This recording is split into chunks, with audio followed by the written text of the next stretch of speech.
Hace 70 años, aquí, en París, nacía una asombrosa historia. Otra más en este bello planeta encantado. Sígame y juzgue por sí mismo.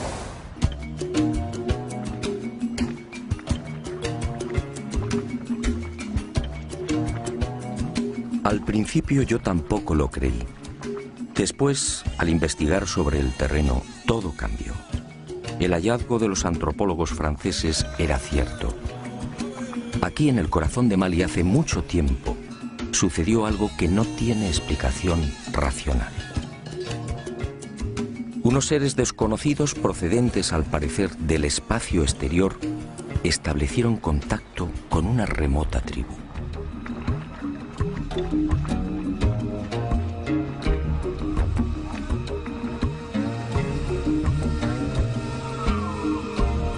En realidad, como decía, la historia nació en París. En 1931, el doctor Marcel Griol, miembro de la Sociedad Africanista, recibió el encargo de investigar una serie de pueblos sudaneses. Y en esa labor, al penetrar en la meseta de Bandiagara, en la región oriental de Mali, el antropólogo francés recibiría la sorpresa de su vida.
En los montes Ombori y en la gran falla de Bandiagara, tuvo la fortuna de conocer a los Dogon, una de las 3 etnias dominantes de Mali. Allí, Griol fue informado de una historia oficialmente imposible. El pueblo Dogon le hizo partícipe de su mayor y más íntimo secreto. Aquellas primitivas gentes analfabetas y prácticamente aisladas en el África subtropical sabían de la estrella Sirio y sabían desde tiempos remotos de algo mucho más espectacular. Conocían a la compañera de Sirio, lo que hoy llamamos Sirio B, y le proporcionaron detalles sobre órbitas, densidades y características de las mismas. Griol, fascinado, se hizo la gran pregunta: si los Dogon carecían de telescopios e instrumentos ópticos, ¿cómo podían saber de la existencia de Sirio B, una estrella invisible a los ojos humanos?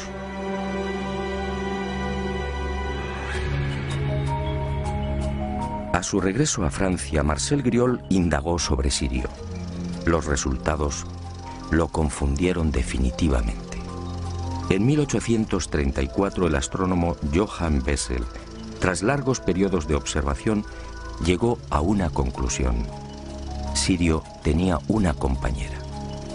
Otra estrella pesada, mucho más pequeña e invisible, que alteraba la órbita de la reina del firmamento.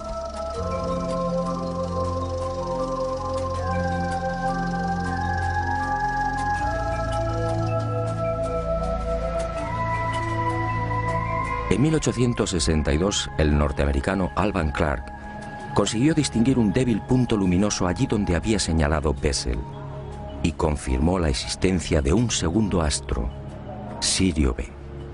No se trataba, por tanto, de una estrella invisible, pero el brillo de Sirio A, de primera magnitud, eclipsaba prácticamente a la recién descubierta Sirio B. Después, a partir de 1915, llegaron otros descubrimientos. y se supo que Sirio B era una estrella increíblemente caliente, con una irradiación 3 veces superior a la de nuestro Sol. Y se conoció igualmente su diámetro, 42.000 kilómetros, es decir, apenas 3 veces el de la Tierra. Se calculó su órbita, unos 50 años para dar una vuelta completa alrededor de Sirio A. Pero lo más espectacular fue su densidad. Sirio B dispone de tal fuerza de gravedad que 1 metro cúbico de materia pesa 71.000 toneladas. Si un ser humano pudiera vivir en ella, su estatura no alcanzaría 1 centímetro. Todo un hermoso ejemplar de lo que en astronomía se denomina enana blanca.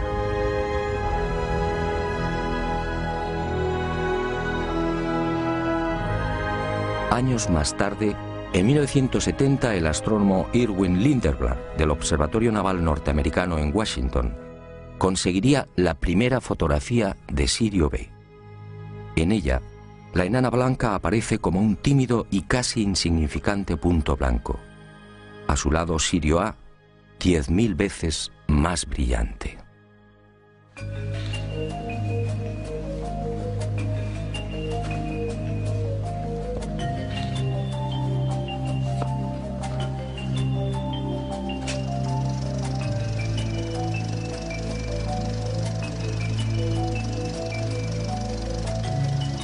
No había duda. En 1931, cuando Griol supo por primera vez de la increíble cosmogonía Dogon, Sirio B ni siquiera había sido fotografiada. Era imposible que aquella etnia africana pudiera estar al corriente de los hallazgos astronómicos de los siglos XIX y XX.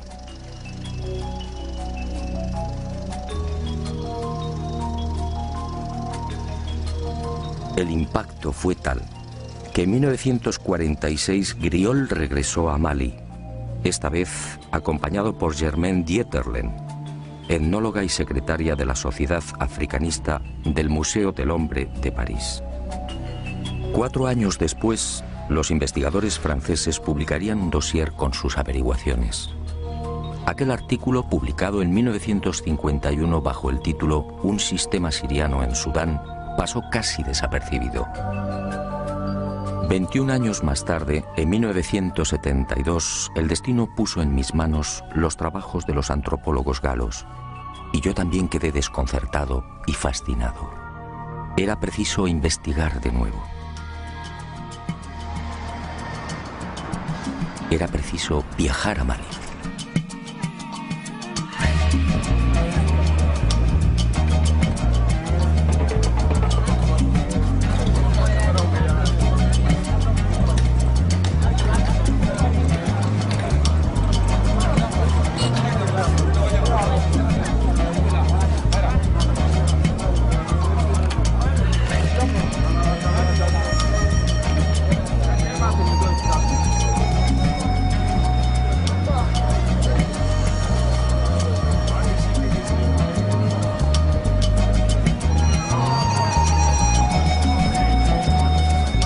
No voy a ocultarlo.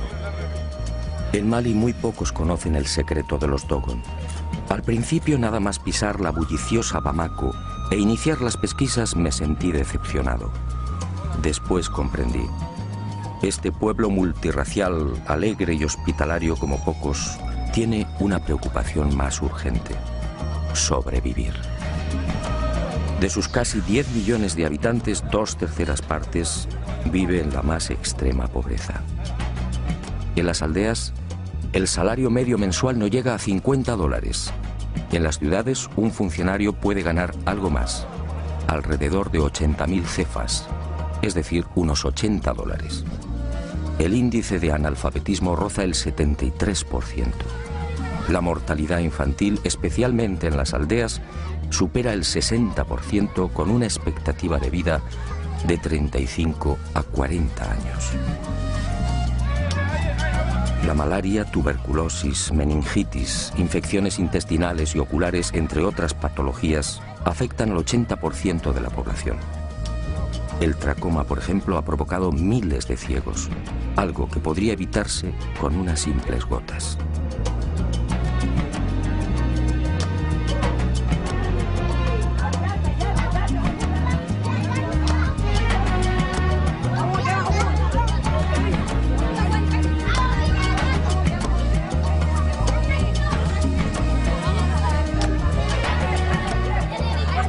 Pero Mali confía en Alá y en el potencial de su juventud. El 60% de la población tiene menos de 20 años.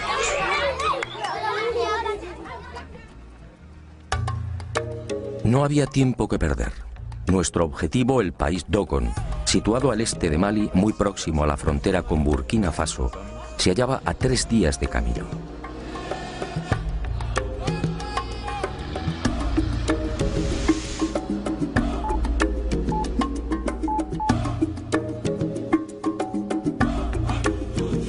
La temporada de lluvias tocaba a su fin, pero no debíamos confiarnos. Los caminos, siempre difíciles en Mali, podían convertirse en torrenteras o cenagales de la noche a la mañana. No importaba. Como tampoco importó la dureza de las altas temperaturas, casi 40 grados Celsius al amanecer, o la humedad sofocante y estranguladora, con picos de un 90%. Ardía en deseos de llegar a la gran falla de Bandiagara e interrogar a los Dogon. Algo me decía que la historia narrada por Griol era solo una parte de la verdad. Y el destino, una vez más, fue benevolente con este aventurero. Nuestro singular objetivo exigía también un guía no menos especial y capacitado. Y en nuestro camino apareció Lassane Congo, un joven de la tribu de los Mosi, un veterano rastreador de leones en su país natal, Burkina Faso. Un descendiente de guerreros que a los 4 años se sometió al Wui, la prueba del dolor, permitiendo que un cuchillo abriera su rostro.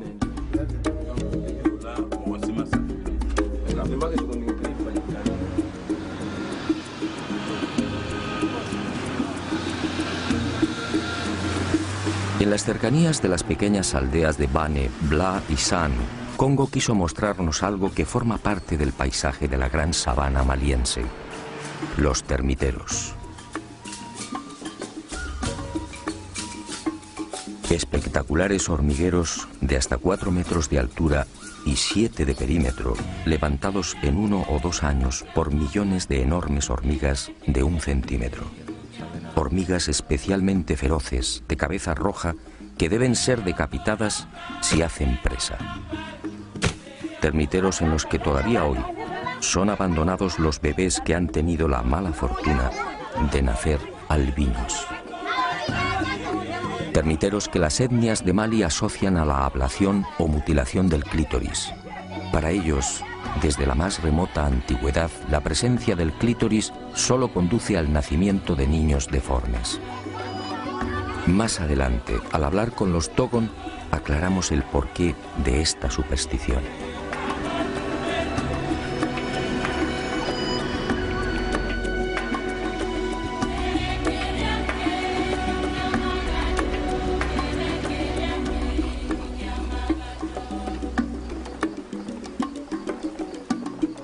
Poco después, el territorio Bobo, otra etnia que suma 150.000 individuos.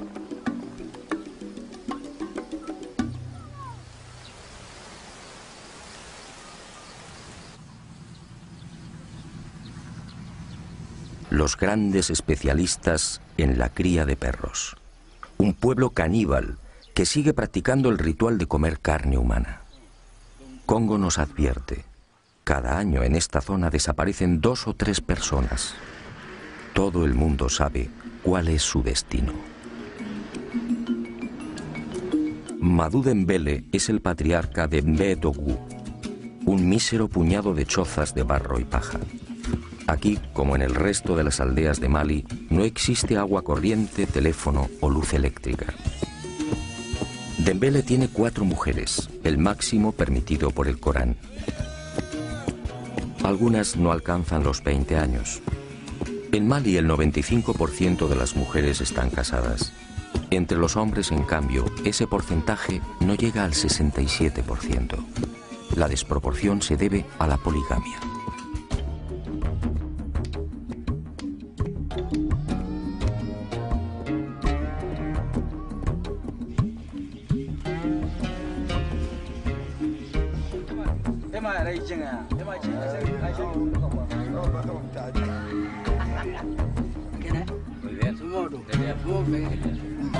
Al principio Madú desconfía y responde a nuestras preguntas con evasivas. Somos blancos, es decir, diablos. Mañana, según él, podemos regresar con soldados y aniquilarlos. Congo sabiamente lo tranquiliza. Aprovechamos para aliviar la conjuntivitis de algunos de los niños y Dembele termina comprendiendo que somos gente de paz.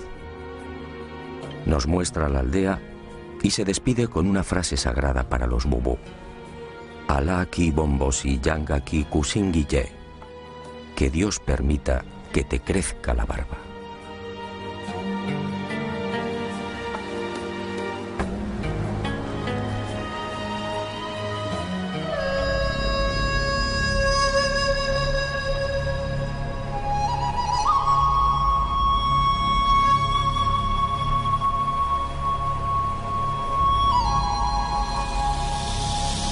Y al fin, al atardecer, Ségou, una mediana ciudad asomada al Níger, en la que asistiríamos a un espectáculo inconcebible en el siglo XXI.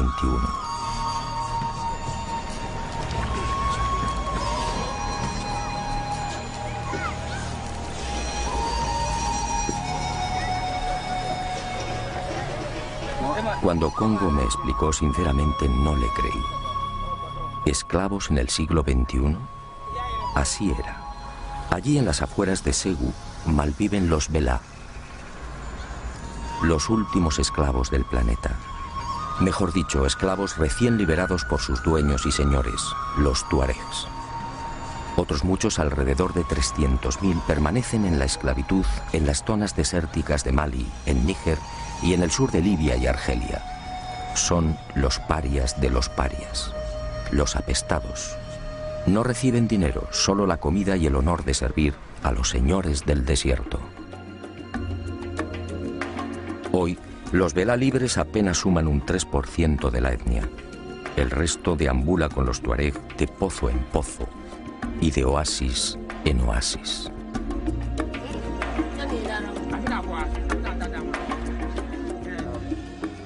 Al dejar atrás Ségou, no pude evitar un profundo sentimiento de tristeza. Aquella era la cruda realidad de Mali, una realidad ignorada por el mundo.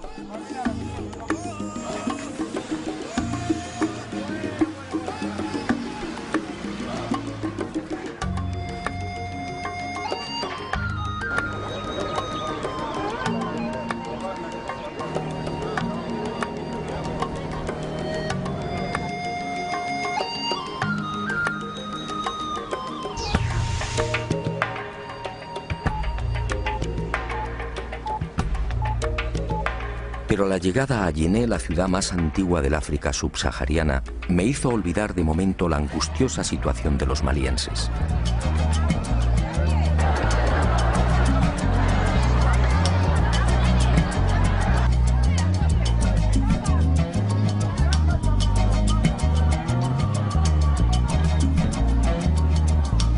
Yené, 2200 años de historia. El punto de reunión por excelencia de la mayor parte de las etnias de Mali. Aquí cada lunes, en el gran mercado se concentran miles de bambara, bobos, boyas, songais, yermas, dogon, peuls, malinquens, mandingas y un interminable etcétera. Aquí comercian y se relacionan, aquí se pactan matrimonios, aquí bajo un viento abrasador se pasean tuaregs con su séquito de esclavos.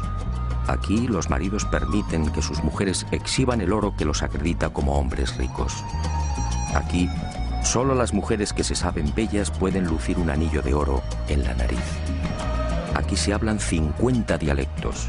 Aquí, en la ciudad que sirvió de inspiración a Julio Verne para su obra 5 semanas en globo, se alza la más famosa mezquita de la nación. Una construcción levantada en su totalidad con barro de la sabana, enriquecido con estiércol de vaca, paja, espinas de pescado y agua del Bani, afluente del Níger. Un monumento ocre y severo que debe ser remodelado cada año al concluir las lluvias.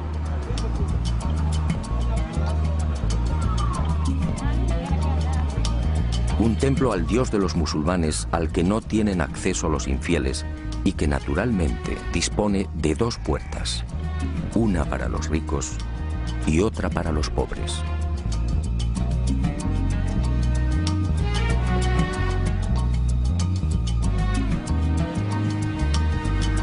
Yené, una ciudad en la que los maestros coránicos enseñan a los niños en plena calle, suras sagradas en la mano derecha y una fusta en la izquierda. Yené, un arco iris humano, toda la grandeza y oscuridad de Mali en la palma de la mano.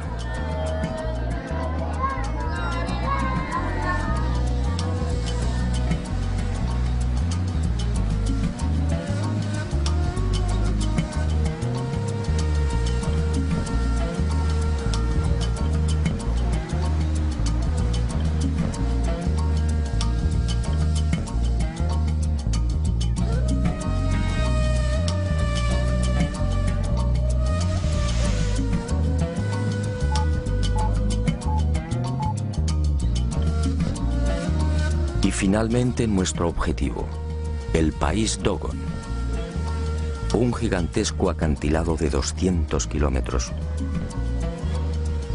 una falla de 300 a 600 metros de altura que corre paralela al Níger, un caos rocoso prácticamente incultivable en el que habitan 450.000 Dogon, una pared abrupta sembrada de desprendimientos y rodeada por los peuls, los ganaderos nómadas, los agricultores Mosi y Bobo y los Boso, los viejos pescadores.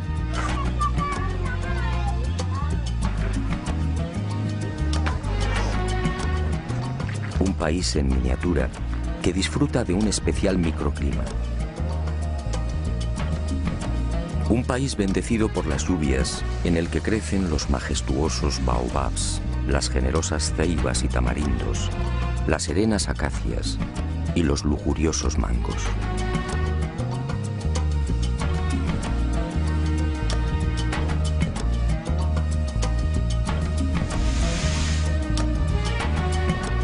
¿Por dónde empezar?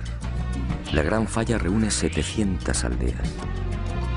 Y opté por seguir los pasos de Griol. Dedicaría toda mi atención a los poblados más pequeños. El aspecto del Dogon resulta inconfundible.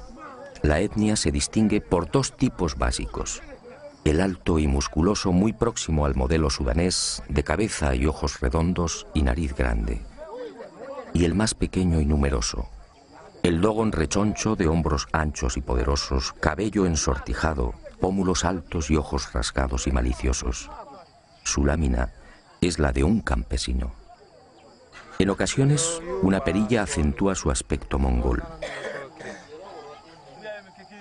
Su caminar es tranquilo e irregular, algo cansino, pero en las paredes rocosas se mueve con extraordinaria agilidad. Son afables, prudentes, desconfiados a veces y siempre seguros de sí mismos. Las mujeres, la mayoría de menguada estatura, lucen un talle arqueado, consecuencia de las permanentes cargas que transportan sobre las cabezas. Son alegres, parlanchinas y siempre sumisas al varón. En nuestra historia apenas tienen protagonismo. Una de las cuestiones a resolver era clarificar el origen de estas gentes. ¿Son autóctonos o llegaron quizás de otras latitudes? Y sobre todo, ¿dónde se produjo el espectacular encuentro con esas criaturas del espacio?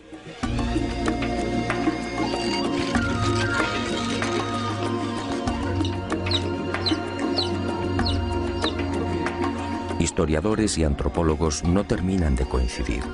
Ni siquiera ellos, los Dogon, lo saben con certeza. La hipótesis más factible apunta hacia el antiguo reino de Ghana.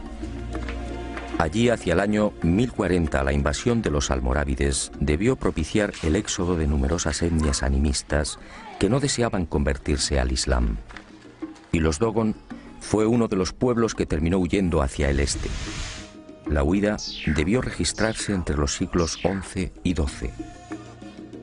En las antiguas leyendas Dogon se menciona siempre un enemigo a caballo que los expulsó de las tierras occidentales. Esto, en principio, fijaba el lugar y la posible fecha del encuentro con los seres del espacio en territorio de Mali y no más allá de los referidos siglos XI o XII. Lo que sí aparece con nitidez en la tradición Dogon, corroborado por las excavaciones e investigaciones arqueológicas, es que al llegar a la Gran Falla, los fugitivos encontraron el lugar habitado por otro pueblo, los Telem, unos pigmeos que se adornaban con pinturas rojas. Los Telem vivían en unas casas singulares construidas en las cornisas de los acantilados. Para acceder a ellas se servían de cuerdas que colgaban desde lo alto de la falla y que descendían a su vez hasta la sabana. Los Dogon terminaron expulsándolos y utilizaron las casas colgantes como tumbas y graneros.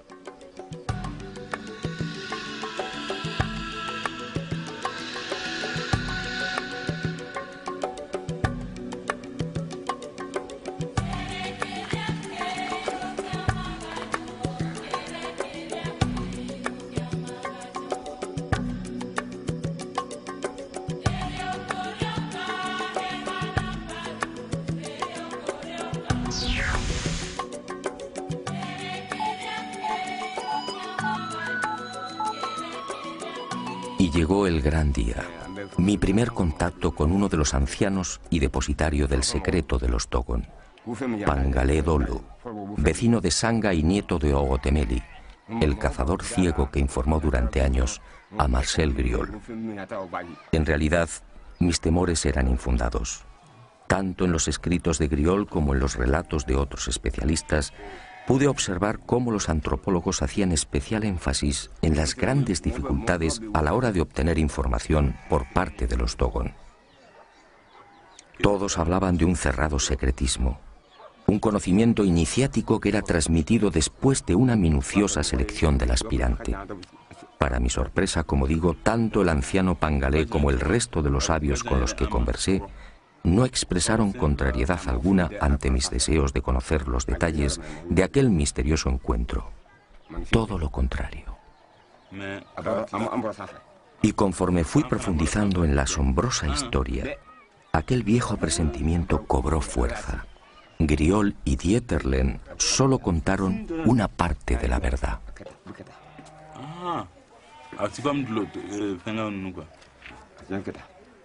Que hace unas pompeas así. No es como los que eran convertidos. He aquí el relato de primera mano y en exclusiva del misterioso encuentro del pueblo Dogon con los seres procedentes del sistema de Sirio. Un relato apasionante que he intentado ordenar y que fue obtenido en largas conversaciones en una treintena de aldeas. Como decía, ninguno de los iniciados Dogon y tampoco el afable Pangalé supieron darme razón sobre la fecha de dicho encuentro. Ocurrió, eso sí, no muy lejos de la falla. La mayoría de mis informadores señaló el lago Debo, al noroeste de Bandiagra, como el lugar más probable. Al principio y a plena luz del día apareció una estrella. Pangalé la llama Ie Pelu Tolo, la estrella de la 10ª luna.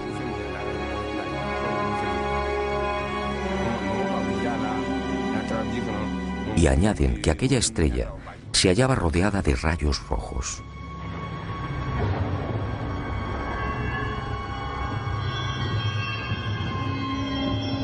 Y de aquella singular estrella vieron surgir un objeto circular, gigantesco, que giraba sobre sí mismo. Pero al llegar al suelo, cambió de forma y se transformó en una especie de cesta con una base cuadrada y una abertura circular en lo alto. El arca, al posarse en la tierra del zorro, levantó una gran polvareda. Y los animales huyeron, y también los seres humanos.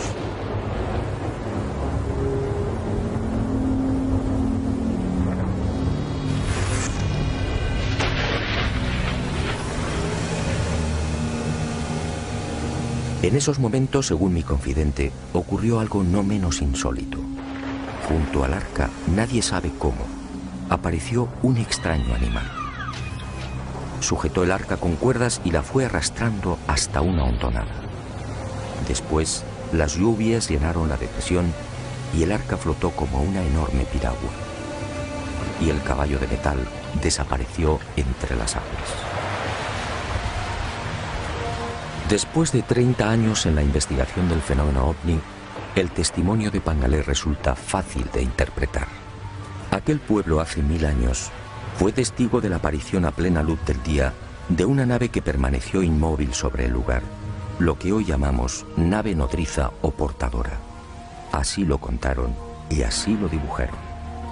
Y de esa estrella de la 10ª luna surgió otro vehículo, algo muy común en los avistamientos ovni.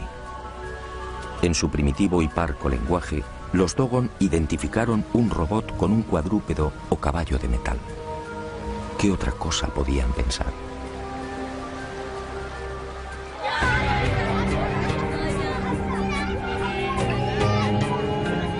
Pero la llegada del arca originó un primer problema. Según Pangalé, al descender a tierra, el fuego quemó plantas, animales y hombres. Ese fue el origen de los albinos, la primera voluntad de Dios al visitar la tierra. Por eso los albinos son criaturas especiales, tocadas por la divinidad. Por eso los temen y repudian. Por eso los abandonan al pie de los termiteros, nada más nacer.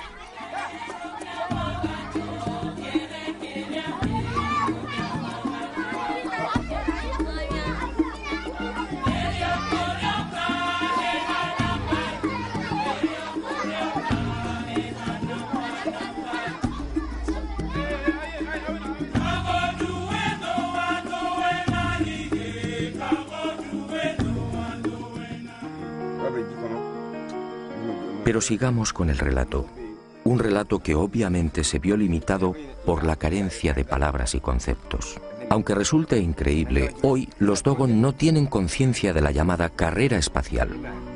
No saben qué es un robot y mucho menos una nave no humana. Pangalé entonces explicó que según sus antepasados, del arca salieron los dioses. En total, 8, aunque algunas versiones hablan de 8 parejas. Eran en realidad hombres peces.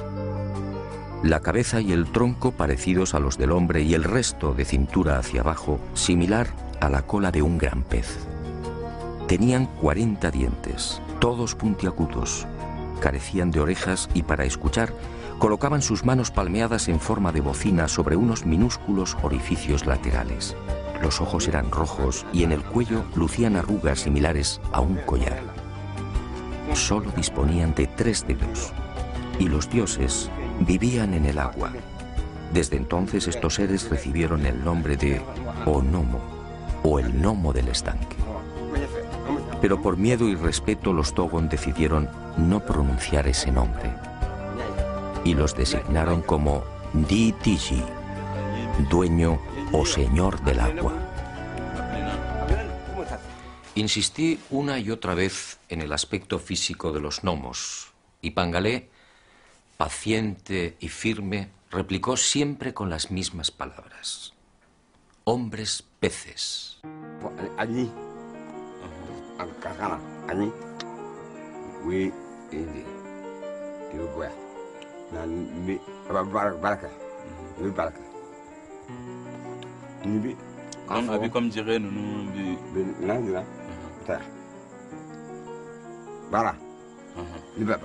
O sea, y señaló sus clavículas, indicando que los dioses justamente respiraban por ese lugar. Sí, también.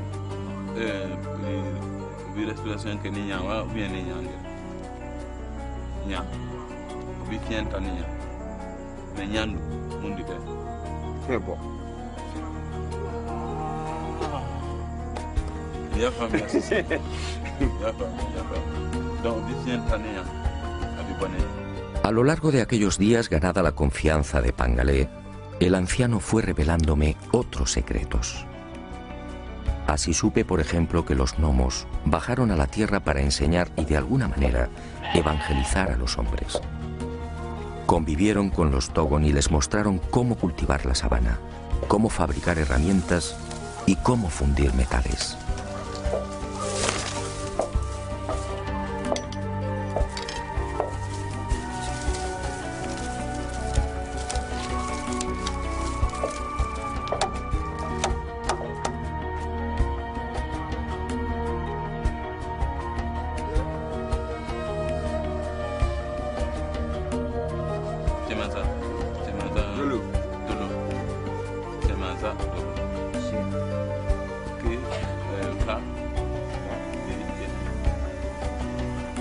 Pero no todo fue una bendición.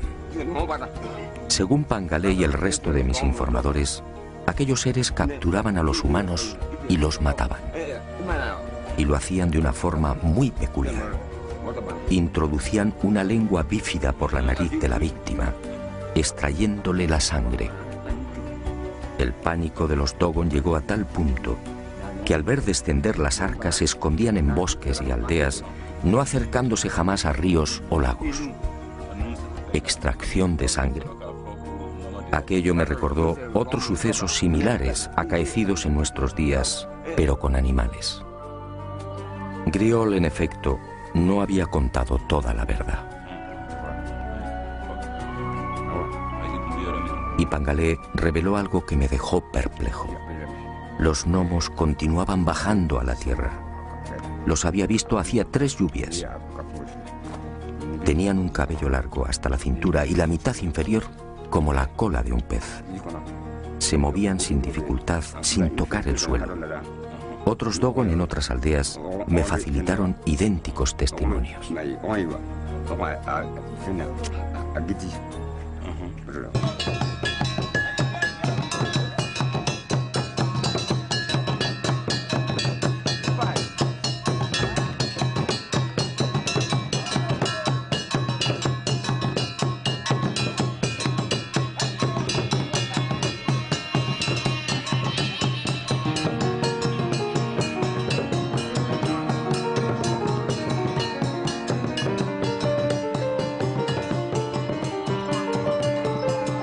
El encuentro con los hombres peces desembocaría en algo que ya había sucedido con otros pueblos.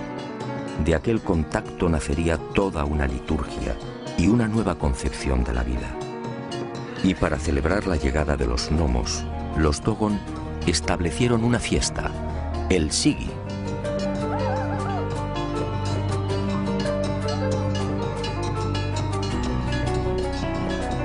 Un ritual en el que se baila frenéticamente durante 3 o 5 días, en el que se bebe cerveza de mijo y en el que se exhiben hasta 28 tipos de máscaras, todas ellas alusivas a los dioses. Algunas de hasta 3 metros de longitud representan los movimientos del arca en su descenso. Otras, como la Kanaga, encierran diferentes interpretaciones según las tribus. Para algunas recuerdan el signo que lucía el arca en su panza, un símbolo bien conocido en nuestros días por los investigadores de ovnis. Para otras, esa H es el vínculo que une a los vivos con los muertos.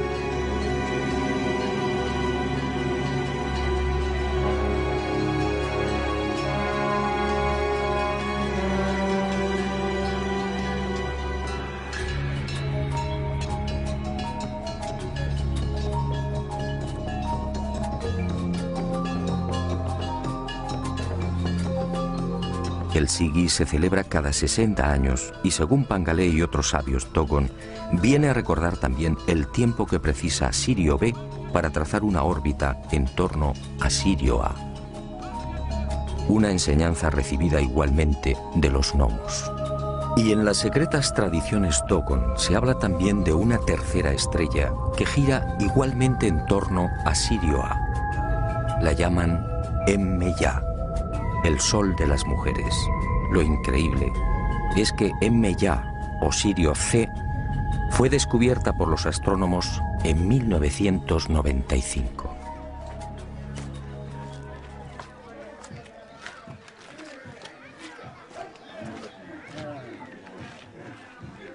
Hablar de los gnomos es siempre una cuestión solemne para aquellos que guardan la información. Por eso, La mayor parte de nuestras conversaciones tuvo lugar en la Toguna, la casa de la palabra, una especie de templo en el que se reúnen los hombres, solo los hombres, para dialogar y tomar decisiones. Una suerte de sala de conferencias inspirada también en aquel remoto encuentro con los hombres peces. 8 son sus pilares en recuerdo de los 8 gnomos que descendieron por primera vez. Y 8 deben ser las capas de mijo que forman la techumbre. Una techumbre levantada a 1 metro del suelo.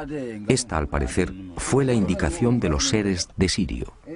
De esta forma, al no poder incorporarse, las discusiones transcurren en paz. Y fue en la casa de la palabra de Ireli, de Amani, de Ende, de Teli, de Yigibombo, de Songo y de Yugadugoru, entre otras aldeas, donde fui enriqueciendo la información sobre aquellos seres del espacio. Los ancianos, complacidos por el interés de aquel extranjero, respondieron sin reservas a todas mis cuestiones, y quedé nuevamente desconcertado ante la sabiduría de aquel pueblo. Los gnomos, al parecer, les enseñaron otras muchas cosas. Les enseñaron que hay otros mundos también habitados. Nosotros, por ejemplo, nos hallamos en la 4ª tierra.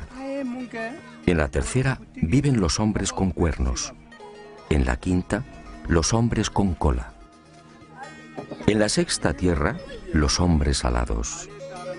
Los Dogon conocen la estructura en espiral de la Vía Láctea y hablan de 1000 millones de sistemas solares semejantes al nuestro. Conocen los 4 satélites interiores de Júpiter. Me hablaron de Saturno y de sus anillos. Dicen que Venus al principio era rojo. Describen a la perfección los movimientos de rotación y traslación de la Tierra. Los gnomos les enseñaron que la Tierra necesita 12 meses para completar esa órbita. Y de ahí tomaron su calendario. Saben que el Sol se consume y que la Luna es un cuerpo muerto. Y desde hace 1000 años tienen conocimiento del aparato circulatorio humano. ¿Cómo podía ser? La circulación de la sangre fue descrita por Miguel Servet en 1546. Y los gnomos les hablaron también de Ama, el gran dios, un dios único y sustentador de todo lo creado, algo que choca frontalmente con las religiones animistas que los rodean y que disponen de cientos de dioses. Un dios que la compleja liturgia Dogon convierte en responsable de la ablación del clítoris. Según la leyenda, Ama quiso tener hijos con la tierra, pero la presencia de los termiteros, el clítoris para los Dogon, dificultó el acoplamiento y la tierra parió un zorro. De ahí que el clítoris, según los Dogon, deba ser extirpado.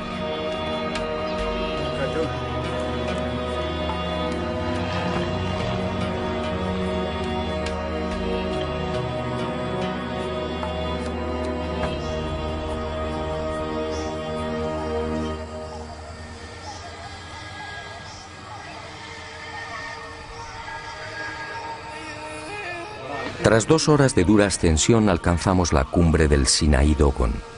Aquí, según la leyenda, tuvieron lugar los signos que anunciaban la llegada de los dioses de Sirio. La montaña de pronto se teñía de rojo. Era el primer anuncio. Los gnomos y sus arcas estaban a llegar. Y en la aldea crecían calabazas gigantes que nadie había sembrado. Y aquí, según la tradición, se registró la primera muerte de un gnomo. No se sabe con certeza cómo ocurrió, aunque los Dogon aseguran que aquel gnomo fue crucificado y al poco resucitó. Y regresará, dicen, para salvar al mundo. Tal y como sucediera en el resto de las aldeas, los Dogon no terminaban de comprender cómo aquel extranjero había logrado estos dibujos del arca y de los dioses. Discutieron entre ellos. Me observaron con curiosidad y también con cierto temor. Finalmente, tras reconocer que en efecto se trataba de los gnomos, sentenciaron: Tú solo puedes ser un misionero de los dioses. Solo ellos pueden haberte dado sus retratos. Esta ingenua creencia, no lo niego, me benefició. y sus corazones se abrieron un poco más. Y supe que los gnomos al salir del agua tenían el poder de transformarse. Dejaban de ser hombres peces y aparecían como humanos, pero muy hermosos. Fue así como lograron mezclarse con los Dogon. Fue así como los adoctrinaron y fue así como bebieron la sangre de las víctimas. Según estos ancianos, el número de asesinatos se contó por cientos. Siempre bajaban con las lluvias. Siempre por el arco iris.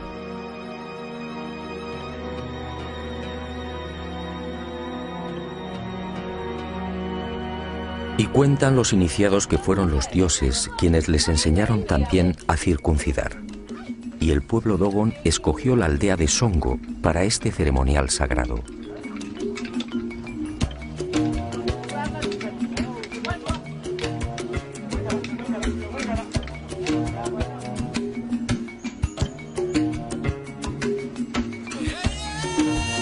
Al pie de estas 1100 pinturas, cada 3 años, grupos de niños de entre 10 y 12 años sufren el corte del prepucio a manos del herrero de la localidad. Las mujeres no pueden ver estas pinturas sagradas. De hacerlo morirían. Para los Dogon, la circuncisión, así fue establecido por los seres de Sirio, es un sacrificio que se ofrece a la tierra.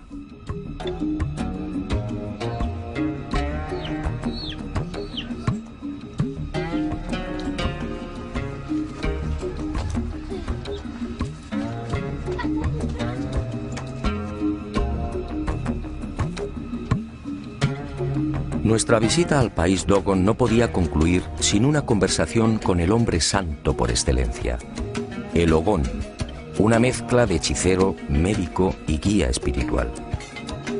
El Dogon más respetado y temido. Vive solo, jamás se lava. El aseo corre a cargo de una serpiente que humedece su cuerpo con la lengua bífida. Una joven virgen que no haya alcanzado la menstruación es la encargada de cocinar para él. Solo baja a la aldea cuando debe tomar grandes decisiones. Es el responsable de las lluvias y de las buenas cosechas. El Ogón es otro de los grandes depositarios de la cosmogonía nacida del encuentro con los gnomos.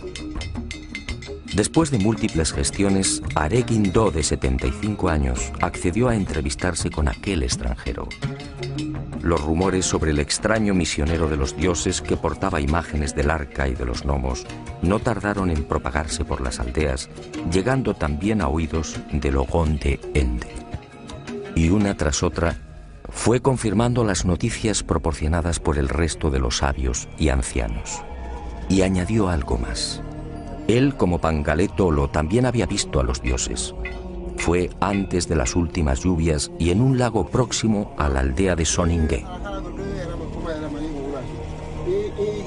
Al preguntar por el origen de aquel título, el de Ogón, Are me suministró otra información que tampoco fue reseñada por Griol. Según él, al descender a la tierra, los gnomos seleccionaron a los hombres más sabios y prudentes y los llevaron al arca. Allí permanecieron 3 meses. Y al regresar a las aldeas, lo hicieron como superhombres. Desde entonces, solo el que ha visto a un gnomo puede ser Ogón. No pude evitarlo. Eché mano de las fotografías de ovnis que había llevado a Mali y se las mostré. El Ogón las observó perplejo. Sus palabras fueron rotundas. Estas son las arcas de los dioses. Si tú las tienes, es porque tú eres un Ogón.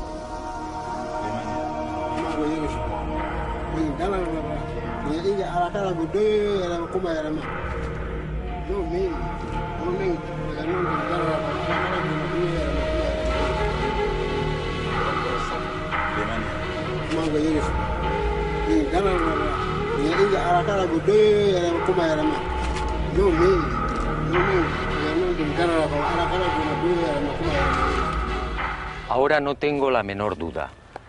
Hace aproximadamente 1000 años, aquí, en el corazón del país Dogon, unos seres anfibios que dijeron proceder del sistema de Sirio, descendieron y revelaron a los hombres una información imposible para su tiempo. y prometieron regresar.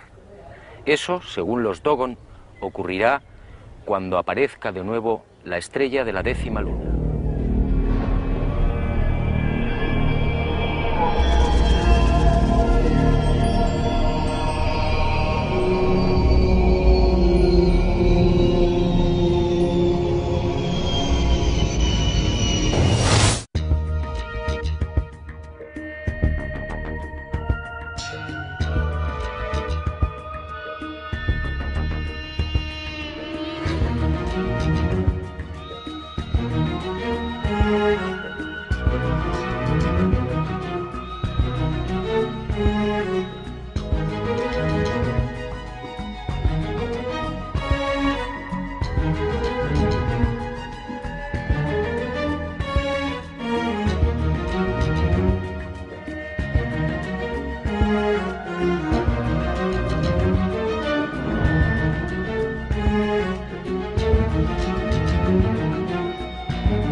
En 1834 el astrónomo Johann Bessel, tras largos periodos de observación, llegó a una conclusión.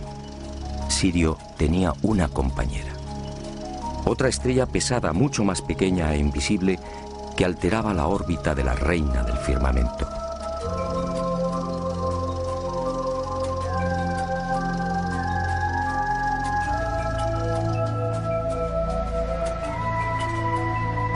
En 1862, el norteamericano Alvan Clark consiguió distinguir un débil punto luminoso allí donde había señalado Bessel y confirmó la existencia de un segundo astro, Sirio B.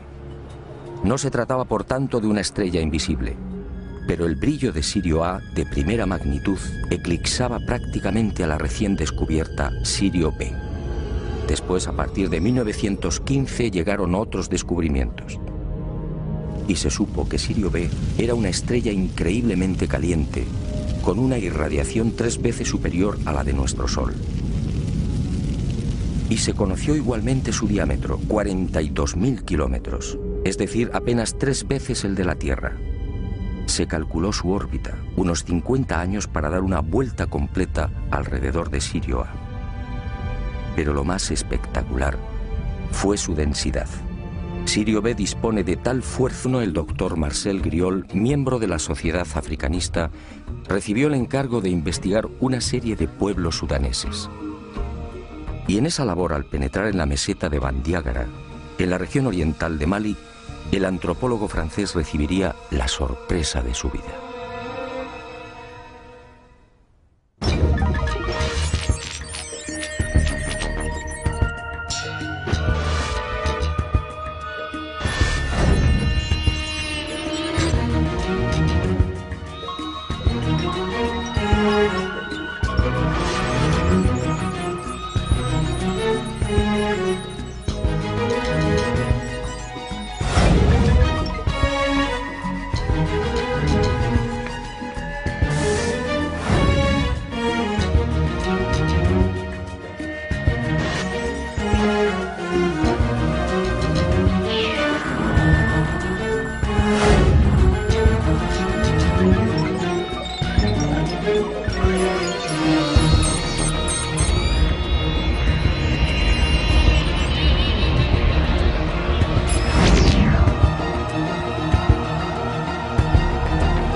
fuerza de gravedad que un metro cúbico de materia pesa 71.000 toneladas.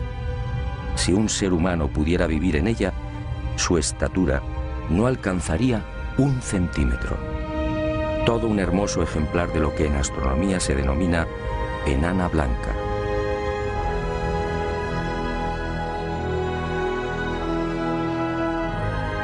Años más tarde, en 1970, el astrónomo Irwin Lindenberg del Observatorio Naval Norteamericano en Washington conseguiría la primera fotografía de Sirio B. En ella, la enana blanca aparece como un tímido y casi insignificante punto blanco. A su lado, Sirio A, 10.000 veces más brillante.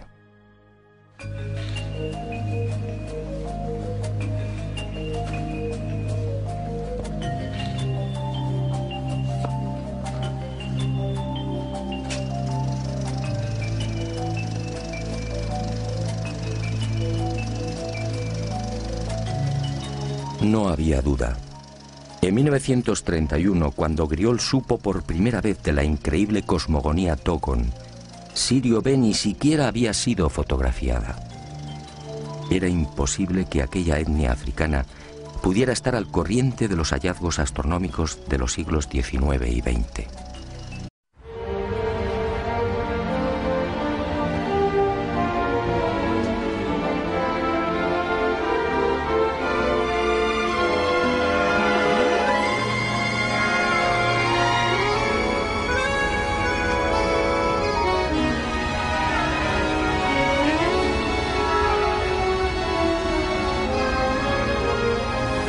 Hace 70 años, aquí, en París, nacía una asombrosa historia.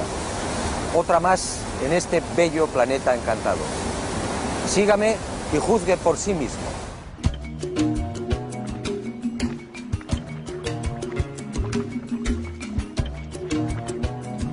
Al principio yo tampoco lo creí.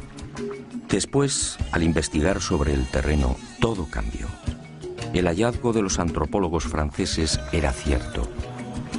Aquí en el corazón de Mali hace mucho tiempo sucedió algo que no tiene explicación racional. Unos seres desconocidos procedentes al parecer del espacio exterior establecieron contacto con una remota tribu.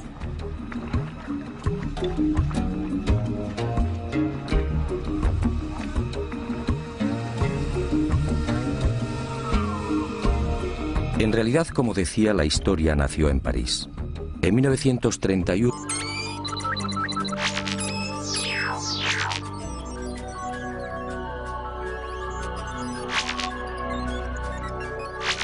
En los montes Ombori y en la gran falla de Bandiagara, tuvo la fortuna de conocer a los Dogon, una de las 3 etnias dominantes de Mali. Allí, Griol fue informado de una historia oficialmente imposible. El pueblo Dogon le hizo partícipe de su mayor y más íntimo secreto.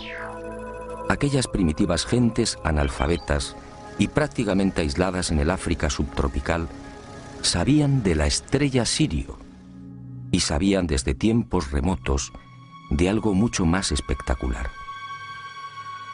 Conocían a la compañera de Sirio, lo que hoy llamamos Sirio B, y le proporcionaron detalles sobre órbitas, densidades y características de las mismas. Griol, fascinado, se hizo la gran pregunta: si los Dogon carecían de telescopios e instrumentos ópticos, ¿cómo podían saber de la existencia de Sirio B, una estrella invisible a los ojos humanos?